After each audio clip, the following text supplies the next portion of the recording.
근대 자본가들이 자유방임주의 야경국가를 말로만 한 게 아니야. 이걸 실제 법질서로 구현해냈다고. 근대 국가니까 예전의 법질서는 군주국가에서는 공법질서만 있으면 됐는데 자본가들 입장에서 볼 때 이제 더 중요한 게 뭔가? 사법질서잖아. 그러니까 근대 이후에 뭐가 되냐면 법질서를 형성할 때 사법질서와 공법질서를 둘 다 제시하게 된다고. 응? 이게 재미난 거야. 오늘날 공사법이 같이 움직인다 이런 얘기를 하는 거지. 사법질서를 어떻게 구성했느냐 자문가 입장에서는 그 얘기를 해줄게. 먼저 근대 사법의 3대 원칙이라는 거 들어봤을 거라고. 뭐라고? 첫째, 소유권 절대의 원칙. 사적 자치의 원칙. 사적 자치의 원칙은 계약자의 원칙 이렇게도 해. 세 번째는 과실 책임의 원칙이야. 이걸 근대 사법, 공사법 할 때 사법의 3대 원칙이라고 그런다고.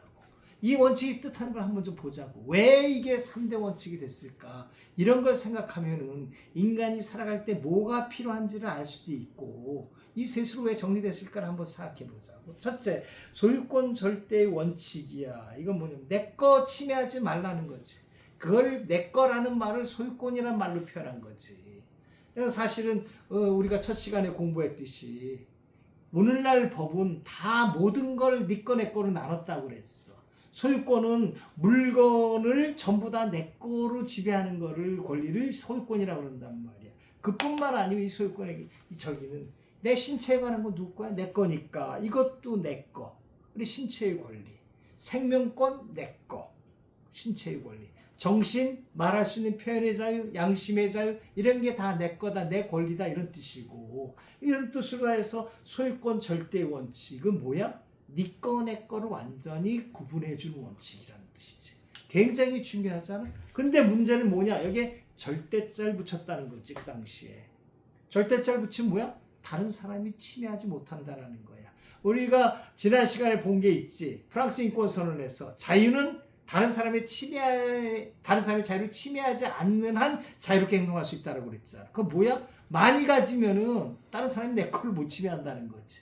다시 말해서 우리처럼 별로 안 가진 사람들은 다른 사람이 내 걸 침해할 기회가 별로 없어. 근데 이재용은 워낙 많이 가지고 있으니까 우리가 잘못 건드리면 이재용 거 침해한대도 뭐 이런 식이 되니까 아무튼 중요한 건 뭐냐, 이렇게 소유권 내 것을 보장하는 게 기본이다라고 하고 이 소유권 절대의 근거로다가 이 권리를 천부의 권리라고 그 당시에는 천부의 인권 이런 표현을 쓰는 게 여기서 나오는 거라고.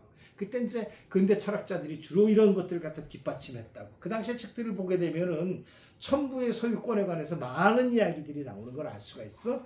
소유권이 그 하늘이 준 거라는 걸 갖다 논증하기 위해서 많은 책들이 쓰여져 있다.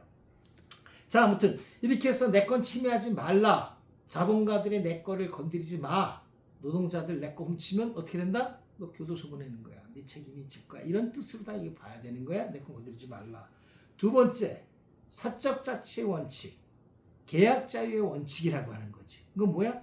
자유롭게 거래하는 거야. 거래를 자유롭게 하는 거를 국가는 간섭해서는 안 돼. 이런 뜻이란 말이야.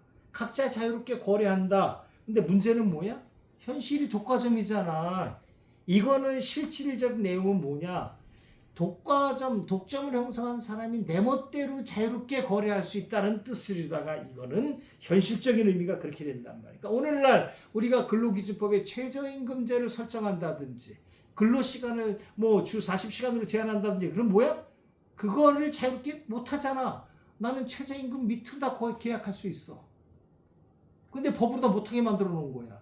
이런 게 자유를 침해한다는 거지. 실제로 1800년대 후반, 1800년대 후반에 여성은 변호사가 될 수 없다는 법이 있었다고 미국에.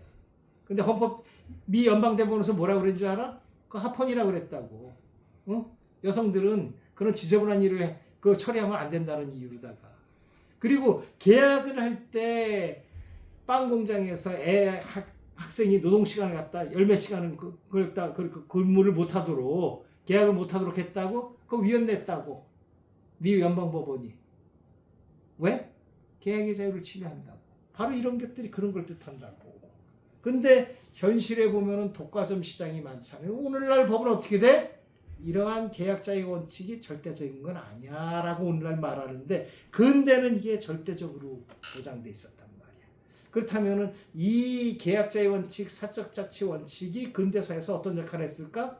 독과점 시장을 옹호했다. 그리고 뭐야? 자본가들이 공급을 안 해. 시장에서 돈이 안 되면 공급을 안 한다. 그러니까 도로 건설도 엉망이고 공항, 항만 이런 것들이 제대로 건설이 안 되잖아. 안 되니까 사회가 불합리하고 그 다음에 비참한 생활을 할 수밖에 없었다 이렇게 보는 거지. 자, 세 번째 얘기해 볼까? 과실 책임의 원칙이야. 과실 책임이 뭐냐? 과실이 없으면 책임 안 진다 이런 뜻이라고. 그치? 과실이 뭐야? 내가 실수해야 돼. 내가 반드시 생각하고 뭘 했었어야 되는데 안 했을 때 그걸 과실이라고 그런다고. 실수한 거야. 해야 될 걸 안 하는 걸 실수한 경우를 말하는데 그럼 뭐 이건 뜻이 뭐냐? 첫째, 내가 잘못한 거 없으면 고의로 내가 저 사람을 피해를 주지 않아. 피해를 줬다거나 실수를 해서 내가 피해를 안 줬으면 책임질 일이 없어. 이건 뭘 뜻하냐면은 각자 자기가 책임진다는 뜻이야. 그건 뭘 뜻하냐? 가난해. 가난한 건 네 책임이야 이런 뜻이야.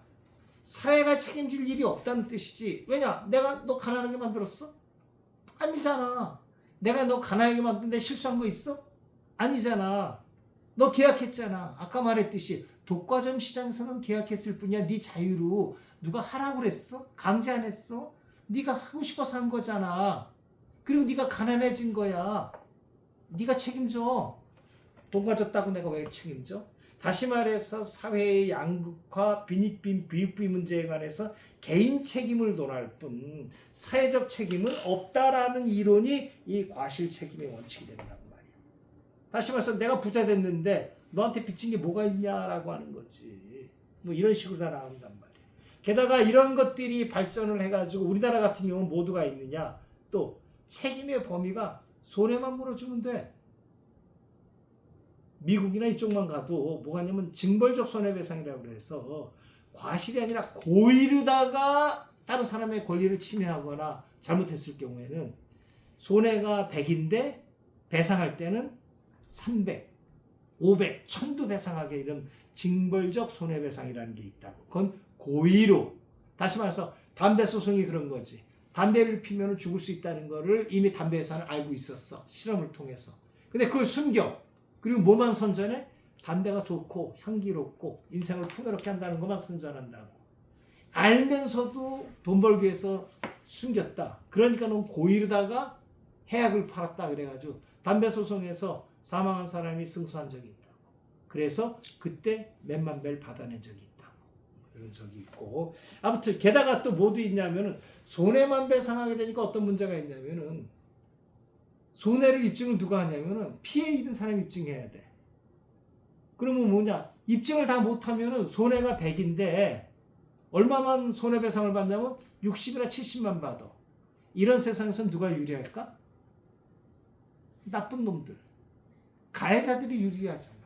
그렇지? 그러니까 이렇게 가해자가 유리한 나쁜 사람이 잘 사는 구조 속으로 다 자꾸 가는 거야. 왜?